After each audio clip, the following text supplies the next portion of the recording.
beloved by boaters. So we're going to go through, go under a bridge here. There are a lot of little shops and restaurants and places to stroll. Right next to the canal, there are benches, picnic tables, grills, so you can spend some time with your family. So the only reason we're not stopping at Pittsford is that because it's too short of a distance to Fairport, and we just want to get to Fairport. But other than that, it's it's a really pretty waterfront, and it's a absolutely great, fantastic place to stop for lunch or for the night. So the only reason we're not doing it is that we're just an hour shy of Fairport, and it makes for us less sense to break our journey here.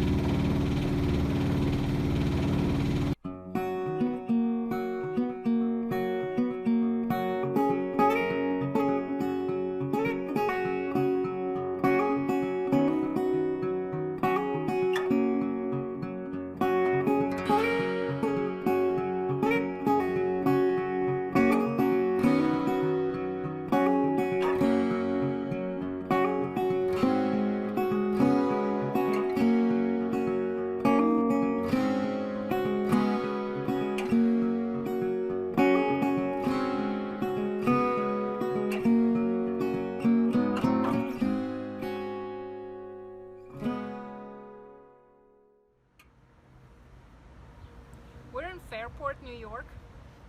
In fact, we stayed here for a whole day yesterday, so in total we spent some 48 hours in Fairport, and we wanted to be in Fairport because the forecast was for heavy rain and wind, and Fairport is a great town no matter what the weather is, so we wanted to be sure that if bad weather were coming, then we'd be in a kind of port that would afford us just about anything, even if the weather were awful, which it was. So yesterday was raining most of the time, and the rains were pretty heavy.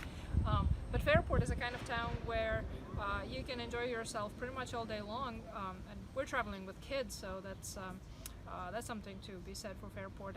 And we had a great day in port, and today we're going to move on. So Fairport is actually a crown jewel of the Erie Canal, as it's known. It's so pretty it could be a postcard. Just everything here, it looks wonderful, tastes wonderful, smells wonderful. It's a great port to visit. So we went in the morning we went shopping and provisioning. There are great local markets where you can buy artisan bread, all kinds of things that you don't commonly get. And then we found a couple of little libraries, so we're always looking for more books to read. Cruising is a great time to catch up on your reading, so we found a couple of interesting books for ourselves to borrow from the library.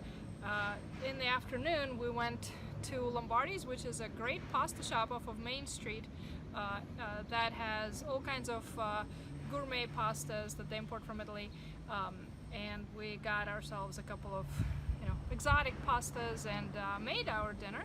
So that was our treat last night. We enjoy cooking in general, and there are a couple of picnic tables that you can set up your stuff and cook a dinner for yourself. So even though there was a clearing in the rain that allowed us to do so, so even though the weather yesterday was pretty miserable by boating standards, in Fairport that really didn't matter all that much because there's so much to do. The docking here is great. There's a sliding fee charged for the boats. In our case, it was $11 because we're a relatively small 25-foot boat. For bigger boats, that's a bit more, but quite affordable. The dock master, where you have to register your boat when you dock, the dock master gives you the codes for the local facilities that are really well maintained. And as we were here on Tuesday, it wasn't terribly busy. There's still maybe some 10 boats, a lot of charter boats and bigger yachts, so we probably yesterday were the smallest boat in Fairport. But it wasn't terribly busy, it wasn't terribly noisy, and I think the rain prohibited some of the usual boating activities. But in general, the town is still very welcoming and probably the prettiest port that we've seen so far.